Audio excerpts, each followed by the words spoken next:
Usually, if I had to listen to a grown man ramble in a monotone voice for 2 hours, I would have asked my dad if I could just walk to school. When it comes to Kil Moon, aka Mark Kozelek's rambling or just spoken word verses on this album, some of them are actually pretty interesting. Granted, these spoken word verses go for a very long time. The shortest track on this new Kil Moon album is 5 minutes 17 seconds, and the longest track is a little over 12 minutes. So you definitely need a lot of spare time if you want to listen to this album. But lyrically, Mark Kozelek does delve into a lot of really interesting topics and provides some very interesting, tongue-in-cheek, self-aware, snarky kind of takes on these topics, such as the Trump presidency, phone-obsessed millennials, gun control, some terrorist attacks that have been hot on the news over the past couple of years, old TV shows and musicians that have inspired Mark Kozelek, a lot of stuff that he grew up with. You know, it feels like Mark Kozelek is really just getting a lot of stuff off his chest, and sometimes in very humorous ways. There is a moment where he impersonates very comically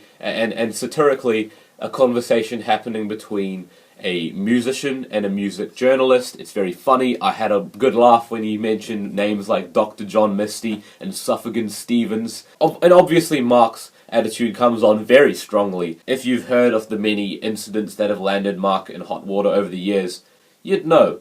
But his attitude and the way that he presents these spoken word verses, or sometimes near spoken word verses, does actually make me kind of want to continue listening to these verses, even if the instrumentals backing them can be very bare. I feel like you really need to be invested in what Mark is saying to enjoy this album, because if you're not, you probably won't enjoy this album at all.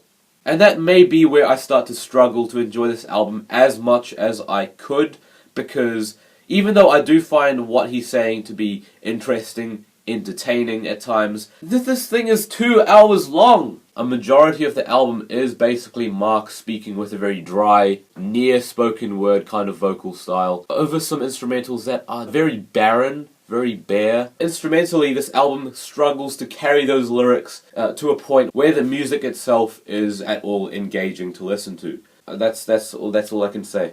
And I'm done, because I'm not really planning to listen to this again. Because it's not solely because it's so long, but because it's so long and so bare. Yeah. I'm giving it a 6 out of 10.